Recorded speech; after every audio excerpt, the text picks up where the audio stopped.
Okay, think about this for a second. Early 20th century, right? Mm. Books everywhere, but most. Pretty much financial failures. Yeah, just vanished. But then there's this one book, Dale Carnegie's How to Win Friends and Influence People, that just takes off. Overnight sensation, basically. Exactly. And it wasn't just a flash in the pan. Published way back in 1937, sold, what, over 10 million copies? And counting. It's still incredibly relevant nearly a century on. That kind of staying power, it really says something. It absolutely does. So for this deep dive, our mission, if you will, is to really get into the core principles Carnegie laid out. The stuff about effective human relations. We're going to pull out those foundational ideas that really struck a chord back then and honestly still do today. Right. Giving you some solid, actionable insights for life, personal and professional. We're aiming straight for the heart of why this book lasted. And to get a feel for the context, you got to remember the publishing scene then. First 35 years of the 20th century, American publishers put out like 200,000 different books. Wow, that's a lot. It is. And one publisher admitted, even with all their experience, something like 7 out of every 8 books flopped financially. 7 out of 8. That's rough. Totally. So for Carnegie's book to not just succeed, but become this huge phenomenon, it clearly hit a nerve, filled a massive need. Which brings us right to our first big idea.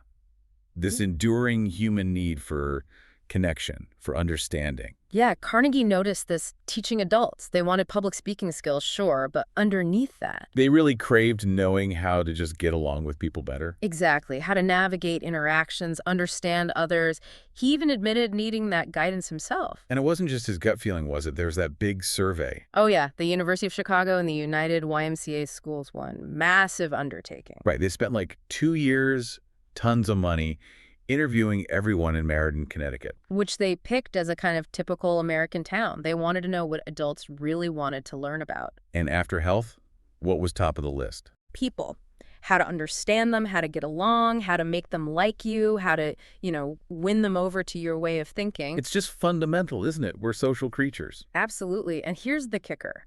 When the committee tried to find a practical textbook on this, on human relations, Nothing. zilch. Nada! They searched everywhere, even asked a top expert in adult education.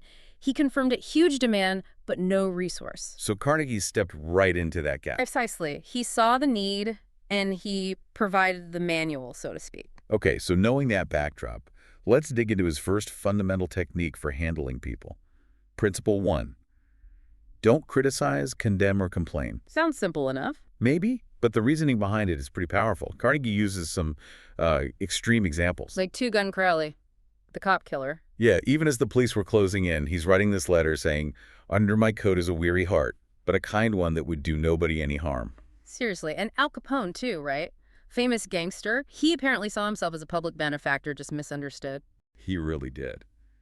Carnegie points out that even these notorious figures and others in prison like them almost never blame themselves. So the point is, if even they couldn't see their own wrongdoing, how effective is our criticism likely to be on, regular folks? Exactly. It just puts people on the defensive. It doesn't inspire change. It usually just breeds resentment. Yeah, criticism rarely sinks in the way we hope. He shares that story about the safety coordinator at an engineering firm. Oh, the hard hats. Right. Yeah. At first, he just ordered the workers to wear them. And they did, sort of, grudgingly, took them off the second he wasn't looking. But then he changed his approach. Yep. Instead of ordering, he started asking questions. Are the hats uncomfortable? Do they fit okay? Then he'd gently remind them they were for their own safety. And that worked better. Much better. More compliance, less resentment. It's that shift from demanding to inquiring, understanding. We see this pattern historically, too, don't we? Like with Theodore Roosevelt and Taft. Oh, that famous quarrel. Yeah. Yeah, criticism flew back and forth, but did Taft ever concede Roosevelt was right? Nope. He stood by his actions. And Lincoln, after Gettysburg, he was furious with General Meade for not pursuing Lee's army. Wrote that blistering letter, but then never sent it. Right. He realized, probably, that criticizing Meade wouldn't actually change the past or Meade's own conviction that he'd done what he could. It just highlights the futility. And it's not just big historical moments. Carnegie brings it home with that piece, Father Forgets. Oh, that one's tough. The father reflecting on all the times he nagged his young son during the day. Only to feel this wave of regret later, realizing he was just being overly critical about, kids' stuff. missing the bigger picture. It really hits home how easily we can fall into that pattern, especially with family, and the pain it can cause for everyone. So the big takeaway from this first principle: criticism is mostly counterproductive. It triggers defensiveness, builds walls, and just doesn't lead to lasting change. Okay, so if we ditch the criticism, what's the alternative? That leads to Carnegie's second technique, right? It does. Technique number 2. Give honest and sincere appreciation. Honest and sincere, that feels key, not just empty flattery. Absolutely not. Carnegie emphasizes that. But he argues the drive behind it is this incredibly deep human desire. To feel important. Exactly, that feeling of significance. He suggests it's one of the core things that separates us from animals, that it fuels ambition, progress, like Lincoln wanting to become a lawyer to feel important. He even goes pretty far with that idea, suggesting some psychological views link severe mental illness to people retreating into fantasy to find the importance they lack in reality. Yeah, it's a strong claim, but it really underscores how vital that feeling is to our well-being. We crave validation. But again, it has to be genuine. People spot insincerity a mile off. Right. Fake flattery can backfire badly. Yeah. But sincere appreciation, that's powerful. Think of John D. Rockefeller. The story about his partner Bedford losing $1 million in South America. That's the one. Instead of tearing into him, Rockefeller praised him for saving 60% of the investment. He found something genuine to appreciate, even in a bad situation. Focus on the positive effort. And it's not just business. Famous actors like Alfred Lunt admitted needing that nourishment for my self-esteem, as he put it. We all need it. Like that touching story about the teacher and Stevie Morris. Oh, yeah. The boy was blind, but the teacher found something real to appreciate his amazing sense of hearing. It wasn't pity. It was recognizing a genuine strength. Paul Harvey's quote comes to mind, that appreciation is the legal tender that all souls enjoy. That's a great way to put it. It's a currency everyone values. It connects back to understanding what motivates people. They're driven by their own desires, their own need to feel valued. So tapping into that sincerely aligns your goals with theirs. It's not manipulation, it's just smart human interaction. It really is. Finding genuine good points and acknowledging them. It changes the whole dynamic. Okay, so avoid criticism, offer sincere appreciation. What's the third fundamental technique? This one is crucial. Arouse in the other person an eager want. So shifting the focus from my wants to their wants. Precisely. Carnegie quotes Harry A. Overstreet, "Action springs out of what we fundamentally desire. First, arouse in the other person an eager want. He who can do this has the whole world with him. He who cannot walks a lonely way." Wow, that's a powerful statement. Isn't it? And Andrew Carnegie, the steel magnate, despite not having much formal schooling, he got this instinctively. He knew influence wasn't about pushing his agenda, but about talking in terms of what the other person wanted or was interested in. Like the example with Stan Novak and his little boy Tim, who didn't want to start kindergarten. Right. Instead of forcing him or just listing reasons why they wanted him to go, Stan and his wife thought about what Tim might like about kindergarten. Finger painting, making friends. Yeah. They got excited about those things, showed Tim pictures, talked about the fun he would have. They aroused an eager want in Tim, and suddenly he couldn't wait to go. It's about framing it from the other person's perspective. Carnegie did this himself with his rent negotiation, didn't he? He did. The hotel wanted to raise his rent significantly. Instead of just arguing about his budget, he listed the pros and cons for the hotel manager of keeping him as a tenant versus getting the higher rent, but potentially having an empty room or a less desirable tenant. So he focused entirely on the manager's interests, maximizing profit and minimizing hassle. And he got a much smaller increase. It works because you're aligning with their motivations. It seems so obvious, yet we often forget. Like those business letters Carnegie critiqued. Oh yeah, the ones that scream, "I want, I need, give me." Compare that to Barbara L. Anderson's job application letter. The one that got her interviews at 11 out of 12 banks. That's it. Because she didn't just talk about wanting a job. She clearly explained how her skills could help the banks achieve their goals. She focused on their needs. And the story about Mike trying to get the train station cleaned up. Classic example. Ordering the station master didn't work. But showing him pictures of a modern, successful station and talking about how he could increase revenue and gain recognition. That tapped into the station master's own desires, an eager want. Exactly. Same principle with the failed basketball invitation. I want you to come play because I want a game.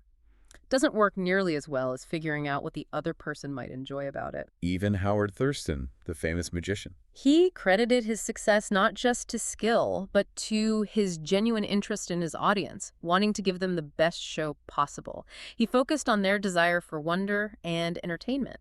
It seems to apply everywhere, like Edward Sykes keeping a drugstore account by showing interest in the soda clerk. Yeah, acknowledging someone, showing genuine interest, makes them feel seen, important. It meets that fundamental need we talked about. And apparently it worked on big shots too, like politicians Leslie Shaw and FDR. Appealing to their interests was key. Absolutely. Or think about the German Kaiser, this imposing figure, being genuinely touched by a little boy's letter, just expressing simple admiration. It met his desire for appreciation. Or the Duke of Windsor learning Spanish before visiting South America. That's a huge effort to connect by focusing on the other party's interests, their language. These things build powerful connections, like Mrs. Rosedale staying loyal to her bank for years just because one teller showed genuine personal concern when she made a deposit. Small acts, big impact. Or Charles Walters winning over the stamp collector.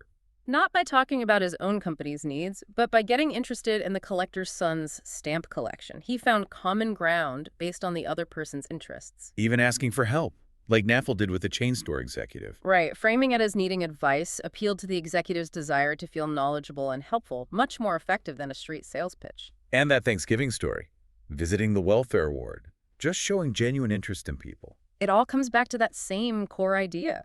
People respond when you show genuine interest in them. Which, conveniently, leads us to the first principle Carnegie lists for actually making people like you. Which is? Become genuinely interested in other people.